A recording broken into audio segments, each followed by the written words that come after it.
Puji Tuhan. Haleluya. Puji Tuhan, kita sangat berbahagia hari ini. Dia memberikan kesempatan yang sangat baik bagi kita. Cuaca yang baik, pagi yang sejuk.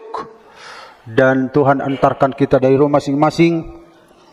Kalau jam-jam segini enaknya masih tidur, tetapi Bapak Ibu memilih untuk bangun, bergegas datang ke dalam rumah Tuhan. Amin. Puji Tuhan. Mari kita lihat firman Tuhan 1 Korintus 13 ayat 12. 1 Korintus 13 ayat 12. Kita baca bersama-sama. 1, 2, 3. Karena sekarang kita melihat dalam cermin suatu gambaran yang samar-samar, tetapi nanti kita akan melihat muka dengan muka. Sekarang aku hanya mengenal dengan tidak sempurna, tetapi nanti aku akan mengenal dengan sempurna seperti aku sendiri dikenal. Haleluya. Jadi Rasul Paulus mengatakan, kita melihat dalam cermin satu gambaran yang samar-samar, yaitu gambaran tentang Tuhan. Jadi Tuhan itu, walaupun kita banyak mengalami pengalaman-pengalaman rohani,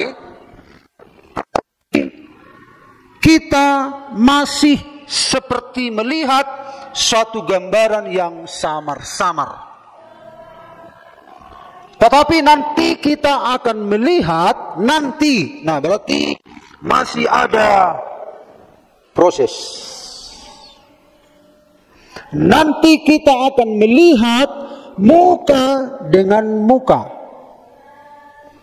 Sekarang aku hanya mengenal dengan tidak sempurna, tetapi nanti aku akan mengenal dengan sempurna seperti aku sendiri dikenal.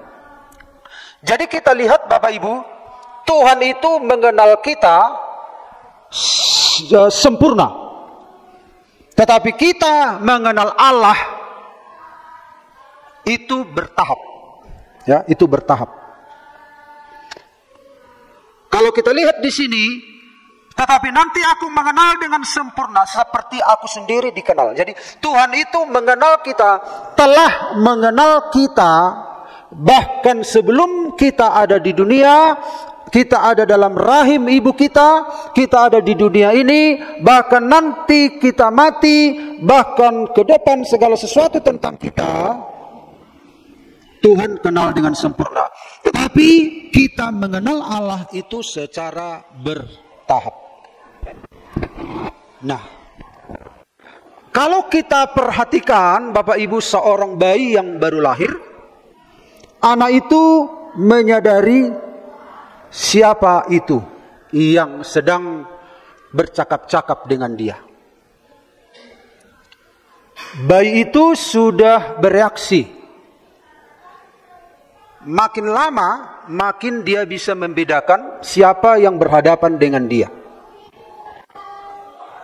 Makin lama dia bisa membedakan ibunya, orang lain, seiring dengan waktu.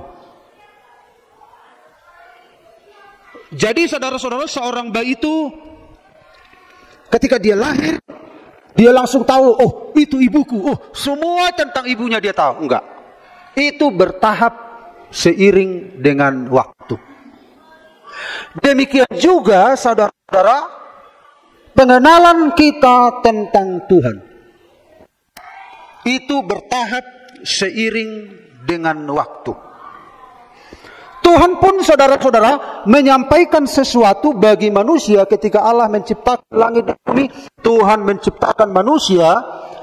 Tuhan itu menyatakan secara bertahap sesuai dengan keadaan manusia di zaman itu, sesuai dengan budaya, sesuai dengan teknologi yang ada di zaman itu. Jadi Tuhan tidak memberikan semuanya tetapi sesuai dengan tahapan-tahapan pertumbuhan manusia. Misalnya kita lihat Bapak Ibu, kalau ada yang bisa membaca, ya, seorang pemuda, Yesaya 49 ayat 2, sebelum kita masuk lebih jauh, Yesaya 49 ayat 2. Silahkan.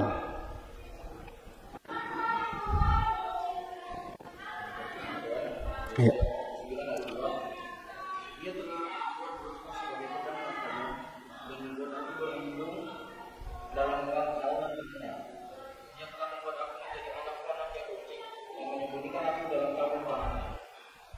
Ya, terima kasih. Kita baca lagi Mazmur 20 ayat 7.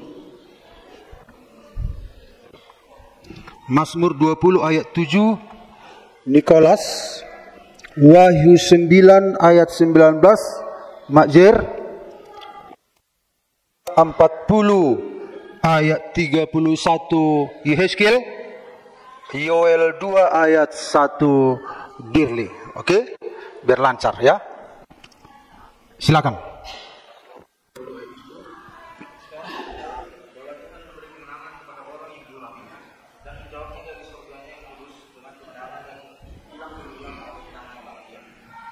Terus?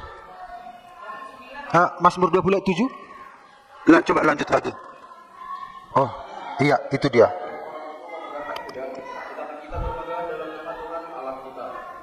Oke, terima kasih. Lanjut.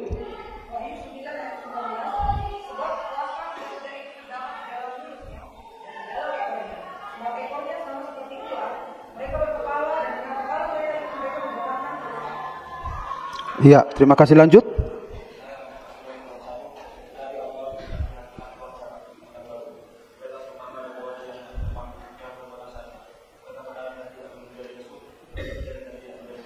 Iya.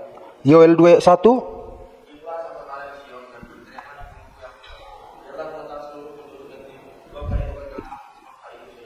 Iya, Bapak Ibu, kalau kita lihat ayat ini adalah simbol-simbol, ya. Kalau kita lihat tadi, orang ini memegahkan kuda, orang ini memegahkan kereta. Nah, ini adalah simbol-simbol yang harus dimengerti di zaman sekarang. Kalau kita perhatikan Bapak Ibu, orang ini memegahkan kereta, apa yang dimaksud? Di zaman dulu kita perang, ya. Orang ini memegahkan kuda, kita kan nggak punya kuda. Nah, kuda ini apa arti di zaman sekarang, ya? Jadi ini adalah bisa mobil, bisa tank. Coba kalau di zaman dulu Tuhan berkata, orang ini memegahkan mobil, orang ini memegahkan tank, gitu. Bingung kan orang itu. Jadi artinya Tuhan memakai pengetahuan di zaman dulu untuk sesuai dengan zamannya. Tapi Tuhan sudah tahu bakal ada tank, bakal ada pesawat. Kalau kita lihat di dalam Wahyu 9:17, dari mulut kuda keluar api dan asap. Kira-kira ada nggak api dan asap dari mulut kuda? Tapi di zaman dulu itu disampaikan Tuhan itu adalah mesin perang modern, ya. Misalnya ada senapan, ada peluncur roket, itu kan seperti api, ya, seperti api. Seperti dari mulut kuda keluar asap, itu seperti sebuah tank, ya. Kalau keluar peluru kan ada asapnya, begitu kira-kira. Coba kalau di zaman dulu Tuhan katakan, digambarkan Tuhan itu semua, tidak masuk akal. Jadi Tuhan membuka segala sesuatu itu bertahap sesuai dengan zamannya. Kalau kita lihat juga, saudara-saudara, seperti sayap elang katanya, seperti Raja Wali terbang. Kira-kira apa yang bisa terbang seperti Raja Wali? Nah, itu seperti pesawat, seperti drone, seperti satelit zaman modern. Coba Tuhan sampaikan di zaman dulu, maka satelit akan ada. Cara berpikir manusia belum sampai ke sana. Kemudian dalam kitab Yoel, maka sangkakala. Apa tanda darurat di zaman sekarang? Ada radio, ada sirene. Nah, jadi Bapak Ibu, Tuhan menyampaikan pesannya sesuai media di zaman itu agar umatnya paham. Demikian juga dirinya itu bertahap sesuai dengan zaman kita dan sesuai kalau di dalam konteks kerohanian. Tuhan tidak membuka semua dirinya kepada kita, tetapi Tuhan membukakan dirinya sesuai dengan tingkat kerohanian kita, sesuai dengan tingkat pengenalan kita. Makanya pengenalan si A, si B, si C berbeda-beda. Karena apa? Tergantung kapasitas yang dia miliki untuk memahami Allah itu. Nah, karena itu Bapak Ibu, tema firman Tuhan hari ini saya buat temanya adalah jangan berhenti. Amin. Jangan berhenti. Kita harus bertransformasi. Kita harus bertumbuh. Kita tidak boleh berhenti. Soalnya kalau kita berhenti, masih banyak lagi Tuhan ingin bukakan tentang dirinya pada kita. Nah, langsung saja kita lihat Bapak Ibu, mengapa orang percaya diminta untuk tidak berhenti. Nah, sekarang banyak anak Tuhan berhenti. Berhenti dalam pengenalan, berhenti bertumbuh, berhenti mengalami transformasi, mengalami perubahan. Mereka stagnan dan pada akhirnya satu waktu dia nanti akan mundur. Nah, mengapa orang percaya diminta untuk tidak berhenti? Kalau kita perhatikan Bapak Ibu di dalam Mazmur 14 ayat 9, kecaplah dan lihatlah betapa baiknya Tuhan itu. Berbahagialah orang yang berlindung padanya. Di dalam bahasa Toba, dai jalai dahamu dengan bahasa ni Jehovah mertua mabawa na merhaposan tu ibana. Dai. Jadi saudara-saudara, kita lihat di sini, kecap dan lihatlah. Dai jalai dahamu dengan bahasa ni Jehovah mertua mabawa. Jadi orang yang dimaksud bawa, karena sasaran dari firman itu sebenarnya kepada imam, karena kepala rumah tangga itulah yang akan membekali seluruh anggota keluarga. Ya, jadi prioritas utama itu imam, kepala keluarga, dan dia bertanggung jawab untuk keluarganya. Tetapi dalam perjanjian baru semua orang percaya adalah imam-imam. Baik dia perempuan, baik dia laki-laki. Tapi dalam perjanjian lama sasarannya adalah kepada imam. Artinya laki-lakilah sasaran doktrin, laki-lakilah sasaran ajaran, laki-lakilah yang harus menyebarkan ajaran firman. Makanya Bapak Ibu, kenapa mereka gampang menyebar doktrin mereka? Karena laki-laki yang mendengar. Nah, kalau kepalanya itu semua ke tempat ibadah, maka pesannya akan tersebar dengan gampang. Nah, ini kelemahan Kristen. Orang Yahudi pun demikian. Tetapi puji Tuhan di rumah Kendo kemarin, laki-laki lebih banyak. Puji Tuhan, laki-laki lebih banyak. Perempuan kalah. Nah, di gereja kita paling tidak seimbang. Amin. Karena laki-laki ini kepala pengambil keputusan. Dia yang bertanggung jawab untuk menyebarkan ajaran. Nah, tetapi dalam perjanjian baru, semua orang percaya dia adalah imam. Kita perhatikan. Jadi kita lihat, kecaplah dan lihatlah dai jalai dahamu. Mengapa kita tidak boleh berhenti untuk mengenal Tuhan, untuk bertumbuh, untuk berubah? Karena kita baru mengecap, belum menikmati sepenuhnya. Kita baru mengecap. Kita belum, saudara-saudara, mengalami Tuhan itu sepenuhnya. Makanya kecaplah dan lihatlah. Karena sehebat apapun kita dalam Tuhan, itu masih dalam kondisi mengecap dibanding dengan surga yang Tuhan sediakan, dibanding dengan kekayaan kemuliaan yang Dia sediakan bagi kita.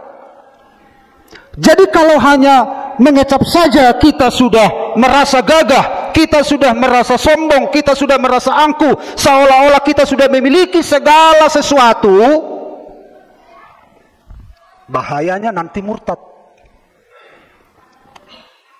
Bapak Ibu lihatlah di YouTube orang-orang yang murtad itu. Mereka mengatakan, oh saya sudah lama jadi Kristen, oh ternyata aku baru dapat hidayah. Tahu firman Tuhan, tetapi aku baru dapat pencerahan. Nah, dia berpikir sudah tahu semua, padahal masih mengecap. Kalau kita merasa kita sudah tahu semua, sudah cukup, itu sangat berbahaya. Seorang anak Tuhan gak boleh berhenti, gak boleh berhenti mengenal, gak boleh berhenti berubah, gak boleh berhenti untuk mengasihi, gak boleh berhenti setia, semuanya gak boleh berhenti. Nah, kalau kita lihat Bapak Ibu di dalam ayat ini, Ibrani 6:45, sebab mereka yang pernah diterangi hatinya, yang pernah mengecap nahya madai, karunia surgawi, dan yang pernah mendapat bagian dalam Roh Kudus. Jadi kalau kita mendapat bagian dalam Roh Kudus, itu konteksnya dalam mengecap. Dan yang mengecap firman yang baik dari Allah dan karunia-karunia dunia yang akan datang. Namun yang murtad lagi tidak mungkin dibaharui sekali lagi. Yang murtad lagi tidak mungkin dibaharui sekali lagi, sedemikian sehingga mereka bertobat, sebab mereka menyelipkan lagi anak Allah bagi diri mereka dan menghinanya di muka umum. Jadi kita ini masih mengecap. Nah, kalau kita berhenti, kita hanya mengecap, kita hanya puas, seolah-olah kita sudah menerima segala sesuatu secara de facto, secara fakta. Memang secara posisi kita sudah diterima, tetapi secara faktanya, realitanya, kita masih mengecap. Boleh berhenti. Kita nggak boleh, saudara-saudara, mengandalkan atau bermegah pada pengalaman masa lalu. Kita harus terus bertahap, terus melangkah, terus melangkah. Amin. Amin. Bagaimanapun kondisi kita. Kalau orang ini hanya menganggap dia sudah mendapatkan karunia surgawi, mendapatkan firman yang baik, dia merasa bahwa dia sudah tidak butuh lagi Tuhan, tidak butuh lagi mengenal Tuhan, aku sudah cukup, padahal dari sudut pandang Tuhan dia masih mengecap, maka orang ini akan nanti jatuh, murtad. Karena dia menganggap level mengecap itu dibuat menjadi sebuah.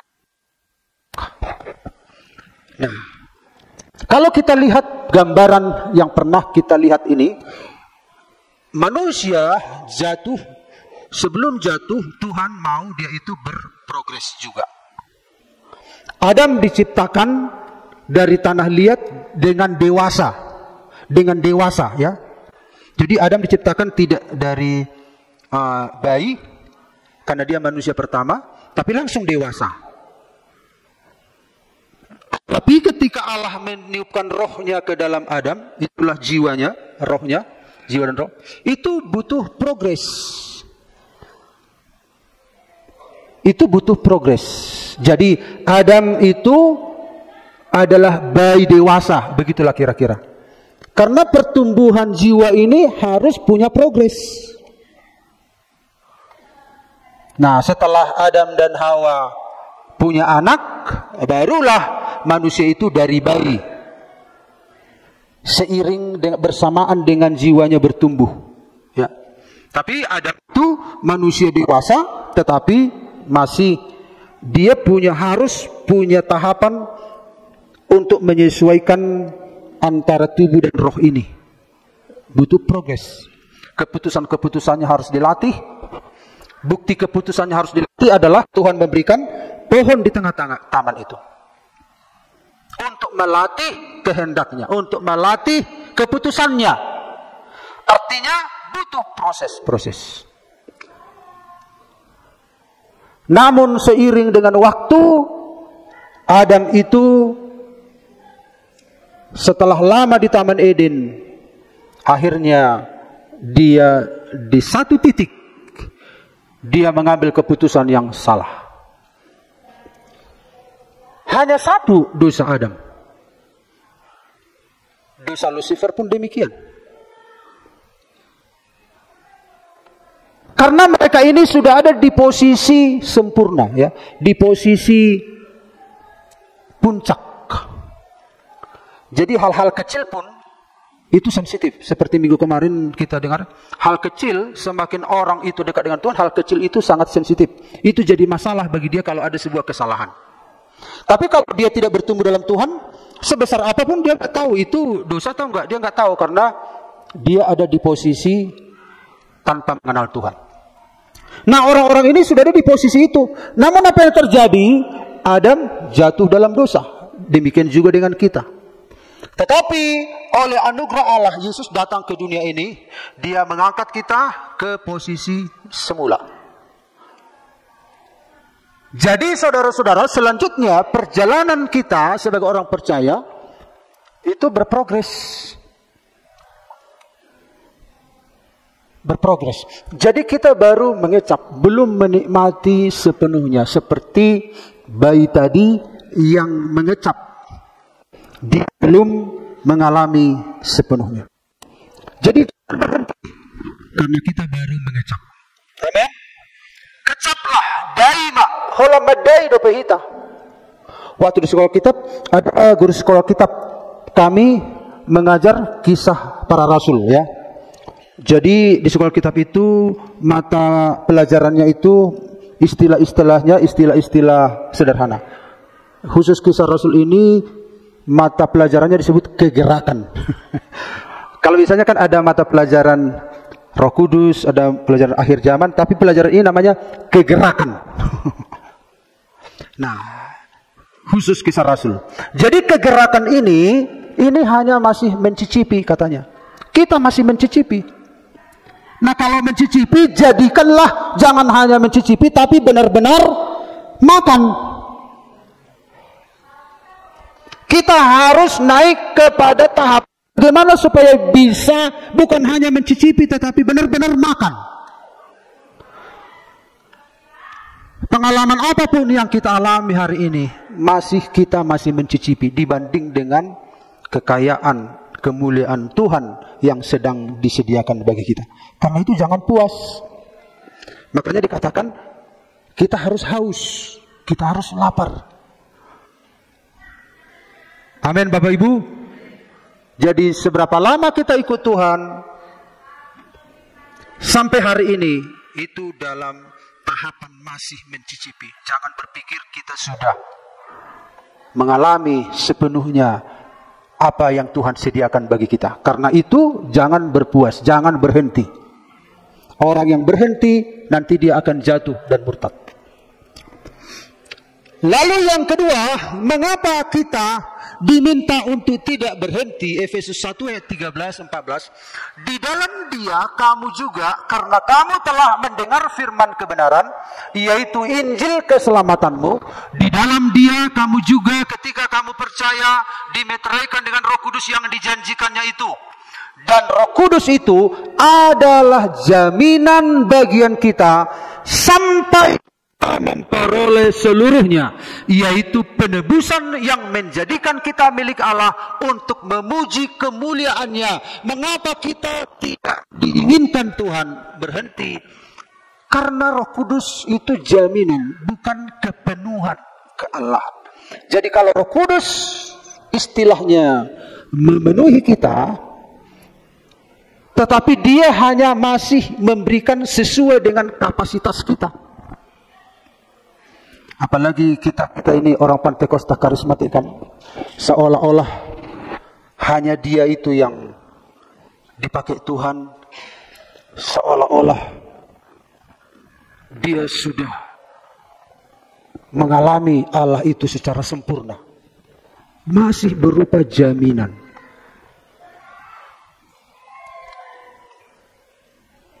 Artinya adalah kita belum punya kapasitas. Kita diminta untuk bertransformasi supaya kapasitas itu semakin besar.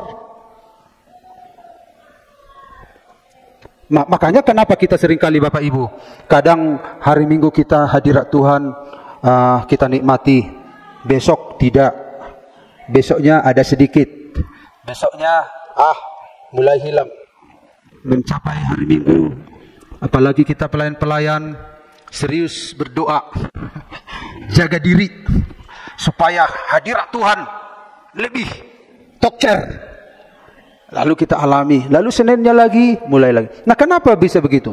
Karena kapasitas kita belum memadai untuk menikmati Allah itu. Ini masih berupa jaminan. Kalaupun kita sudah dipenuhi oleh Roh Kudus, konteksnya itu masih berupa jaminan. Makanya jangan berhenti, jangan puas, jangan merasa sudah di atas awan. Kita harus merendahkan diri, mencari Tuhan. Nih, di dalam Dia kamu juga, karena kamu telah mendengar firman kebenaran, yaitu keselamatanmu. Di dalam Dia kamu juga ketika kamu percaya dimeteraikan tanda kepemilikan, dan Roh Kudus itu adalah jaminan. Jadi kita sudah punya jaminan. Kita ini milik Allah, tetapi kan harus dipenuhi, harus senantiasa berproses supaya misalnya barang yang kita miliki itu harus kita penuhi harga-harganya supaya barang itu menjadi milik yang total milik kita. Demikian juga dengan hidup kita. Bukannya Tuhan tidak mau saudara-saudara memenuhi hidup kita, tetapi kitanya yang belum punya kapasitas. Kitanya belum punya.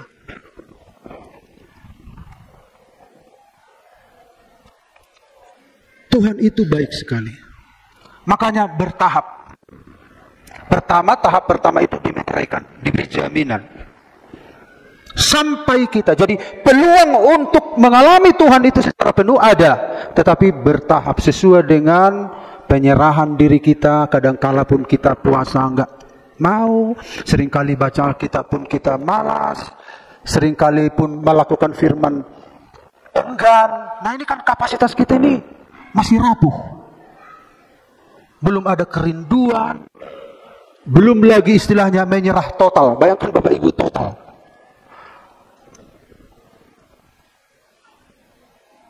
Jadi kita harus, setelah menyadari ini, kita harus tertunduk di hadapan Tuhan.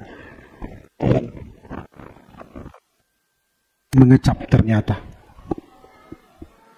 masih Allah yang maha besar itu belum bisa bekerja dalam kehidupan kita. Dan bukan hanya mereka saja, tetapi kita yang telah menerima karunia sulung roh, kita juga mengeluh dalam hati kita sambil menantikan pengangkatan sebagai anak, yaitu pembebasan tubuh kita. Sebab kita diselamatkan dalam pengharapan, tetapi pengharapan yang dilihat bukan pengharapan lagi. Sebab bagaimana orang masih mengharapkan apa yang dilihatnya. Jadi Bapak Ibu, kita lihat kembali, kita masih dalam keterbatasan, ya. Jadi kalau kita lihat Bapak Ibu, misalnya ini membeli sebuah rumah, kita kasih panjar, ya. Kita kasih panjar, itu sudah menjadi kita secara hukum, tetapi secara kenyataannya belum. Bagaimana supaya itu menjadi kenyataan? Kita harus penuhi penuhi sampai harga yang diminta berapa itu tadi. Misalnya harganya 500 juta contoh, kita kasih panjar 50 juta, memang sudah menjadi hak kita, tetapi kita harus penuhi harga itu. Artinya kita belum berhenti Bapak Ibu ya, belum berhenti. Akhirnya karena orang salah mengerti tentang kebaikan Tuhan, anugerah Tuhan, akhirnya dia suka-sukanya. Aku anak Tuhannya, aku ininya. Memang benar kita anak Tuhan, tetapi Tuhan itu adil, Tuhan itu sportif, Tuhan itu punya aturan. Nah, kita harus benar-benar sungguh-sungguh menghargai keselamatan, menghargai anugerah Tuhan. Keselamatan itu bukan karena perbuatan kita, tetapi Paulus berkata, kerjakanlah keselamatanmu dengan takut dan gentar. Jadi kita mengerjakan keselamatan bukan supaya selamat, tapi karena sudah selamat. Nah, untuk mengerjakan keselamatan karena kita sudah selamat, harus dengan takut dan gentar. Sungguh-sungguh. Allah tidak mau dipermainkan. Tuhan tidak mau mengintimidasi kita lewat firman ini, tidak. Tetapi kita mengerti apa yang Tuhan mau sebenarnya dalam hidup kita. Ada seorang anak ini akan dioperasi matanya dan dia akan melihat. Ini anak yang buta. Tapi orang tuanya bilang, nak ini bunga. Oh iya, aku nggak lama lagi melihat mah. Coba dulu, ke mana bunga itu? Oh ini bunga. Oh gini bunga ya. Oh, ini warna apa Wah? Warna merah. Wah, dia hanya bisa mencium bunga itu, aromanya, tapi warnanya dia nggak tahu. Betapa bahagianya nanti kalau mataku terbuka ya katanya.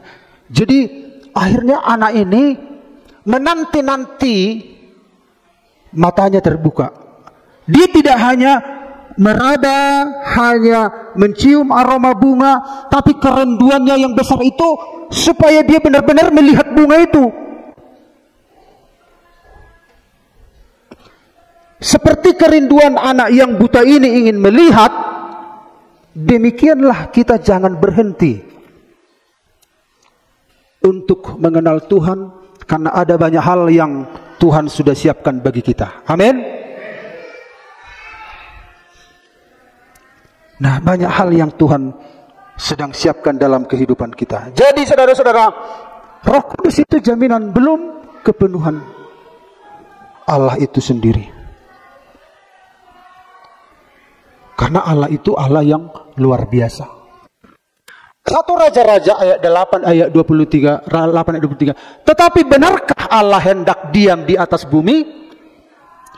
Sesungguhnya langit, bahkan langit yang mengatasi segala langit pun tidak dapat memuat engkau. Terlebih lagi rumah yang kudirikan ini. Jadi ini adalah pernyataan Raja Salomo ketika dia membangun rumah Allah.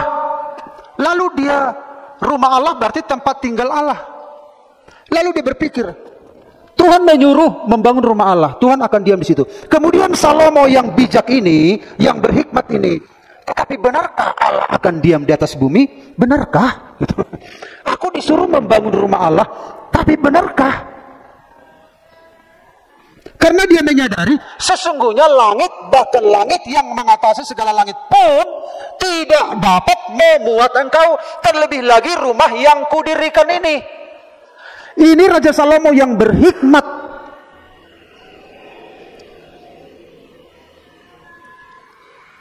Tidak habis pikir.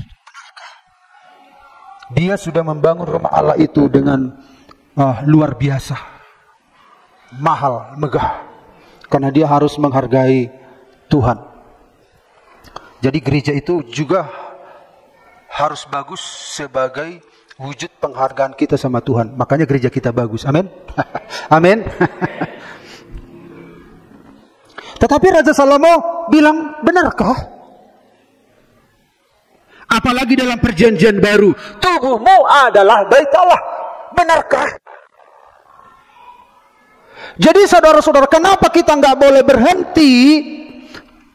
Karena Allah terlalu agung untuk diserap orang percaya. Gak bisa kita serap dia. Jadi kalau kita percaya pada Yesus dipenuhi oleh Roh Kudus, jangan merasa aku sudah menyerap Allah semuanya.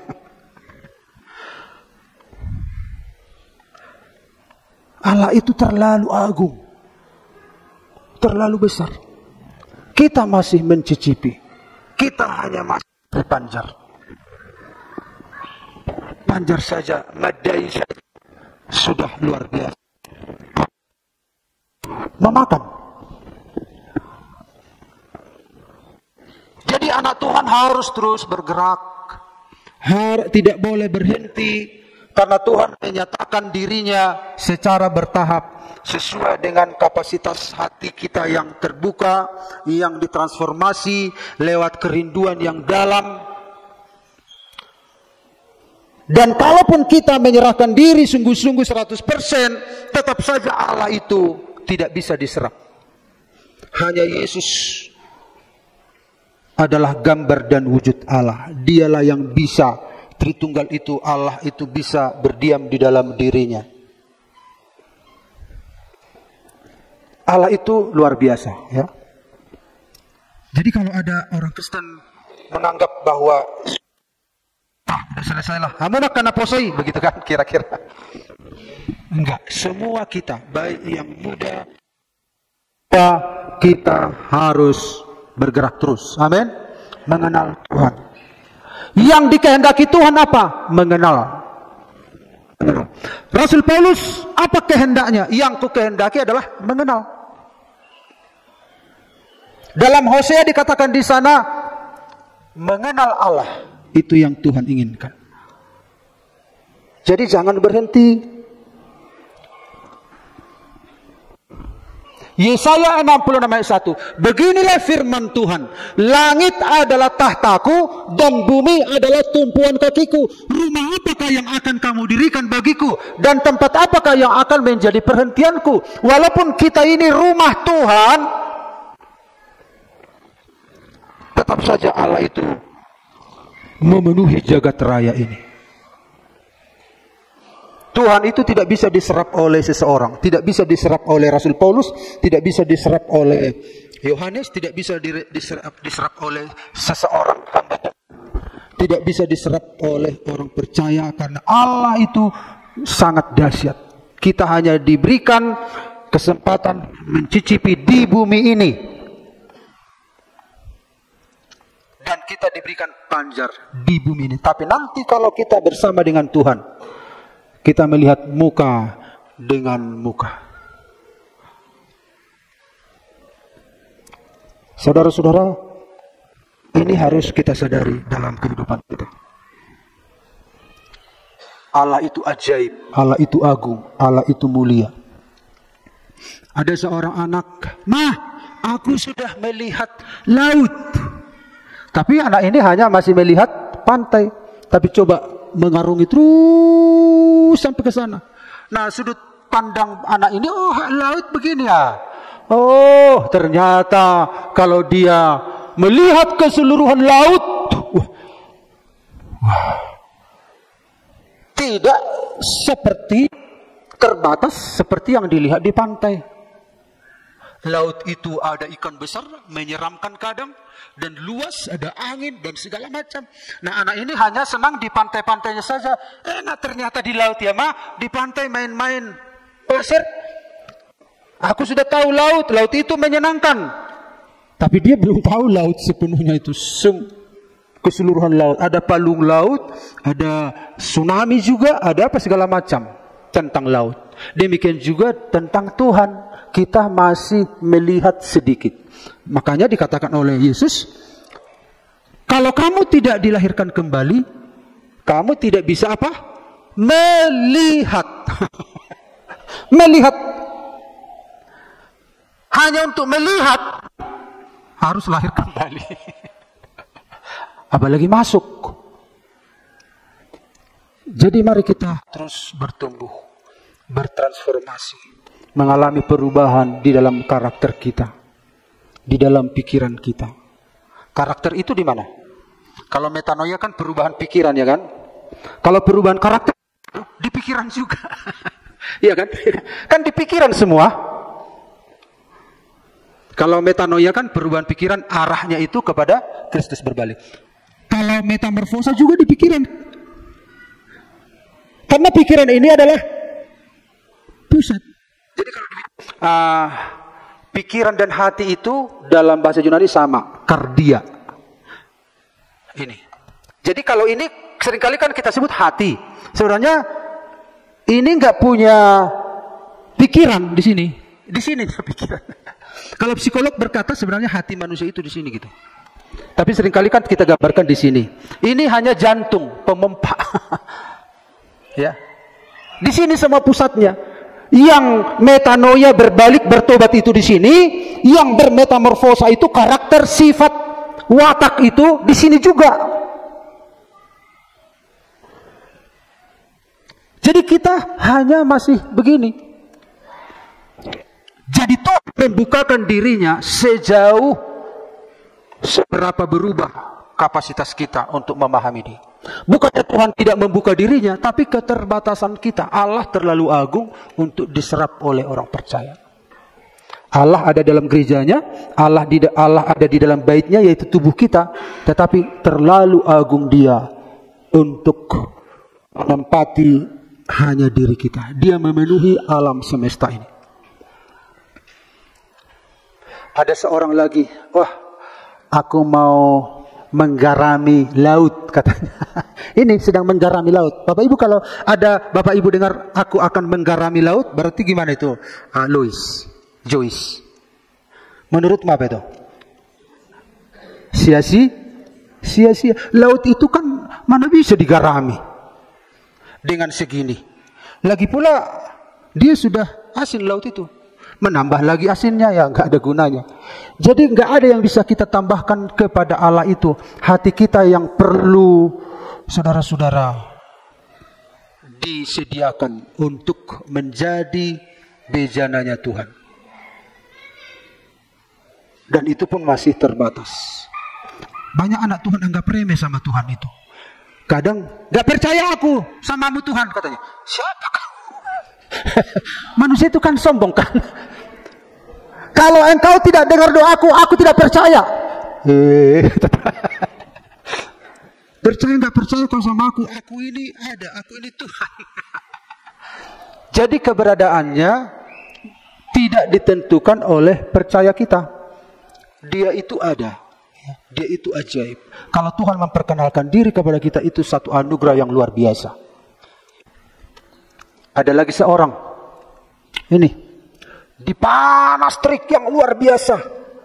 Ada seorang anak bawa lilin. Aku mau menambah terang, katanya. Menurutmu Joyce lah semua ditanya. Menurutmu gimana nih? Aku mau menambah terang matahari, katanya. Menurutmu gimana? Sia-sia. Mana bisa terang lilin menambahi terangnya matahari? Demikian juga dengan Allah. Allah itu luar biasa. Nggak ada yang bisa ditambahkan kepada Dia. Kita hanya bisa membuka hati kita.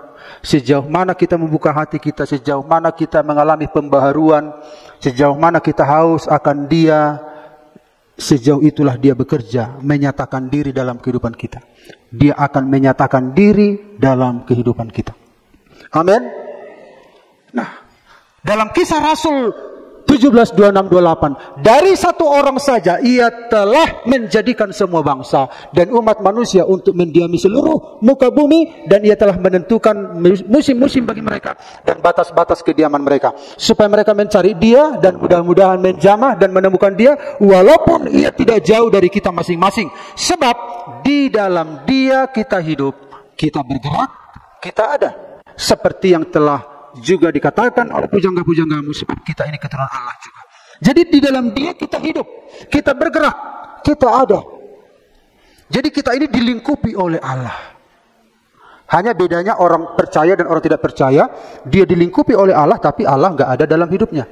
Tapi kita orang percaya, kita dilingkupi oleh Allah, tetapi Allah juga ada di dalam hidup kita. Tetapi walaupun Dia ada dalam hidup kita, Dia itu maha dahsyat, maha besar.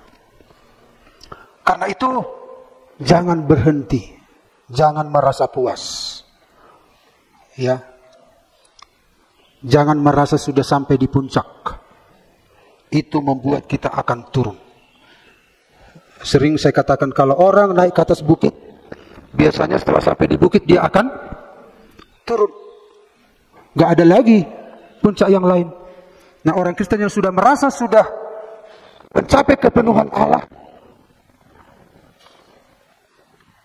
sudah menemukan Allah secara seutuhnya, ya sudah, dia akan jatuh. Dia akan turun. Karena itu Bapak Ibu, kesimpulannya adalah kita baru mengecap, kita baru menerima jaminan, kita belum melihat kemuliaan sepenuhnya. Jangan berhenti, teruslah bertumbuh, teruslah mengenal Dia karena kemuliaannya tak terbatas. Dan Dia rindu menyatakan lebih banyak lagi kepada orang yang mencari dengan segenap hati. Amin.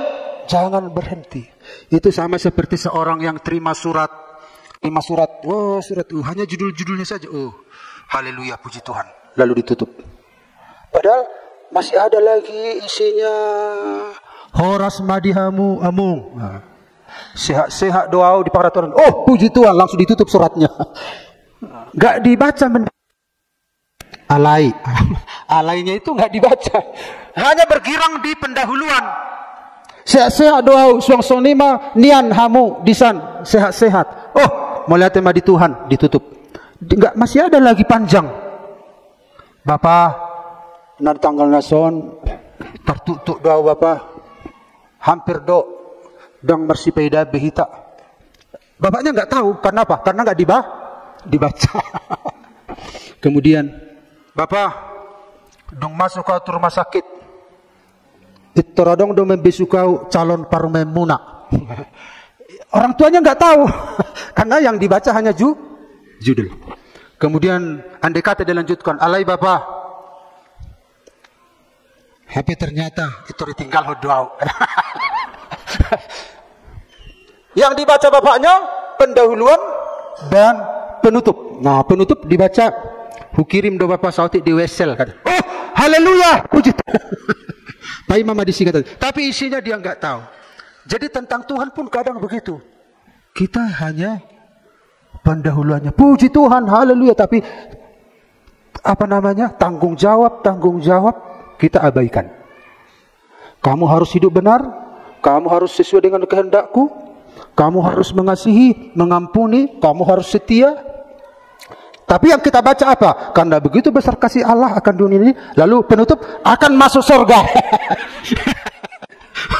Haleluya, katanya ditutup. Tapi kita harus baca satu demi satu. Amin.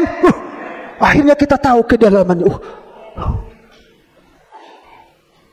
Nah, amin Bapak Ibu. Jangan berhenti. Tuhan itu sangat baik bagi kita. Dia ingin menyatakan kemuliaannya bagi kita dan kemuliaan yang semakin besar. Haleluya, puji Tuhan. Kita nyanyikan nyanyian kita. Ya Tuhanku, bila ku terpesona merenungkan ciptaanmu semua. Mungkin tidak ada di sini ya.